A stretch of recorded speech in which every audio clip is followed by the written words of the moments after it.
я не поняла. А ты что так вырядился? А ничего, что мне носить не дала?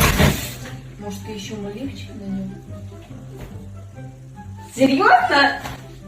Ты сейчас растянешь, Дим, снимай все. На мне сидит лучше. Слышишь? Родила царица в ночь, не то сына, не ту дочь.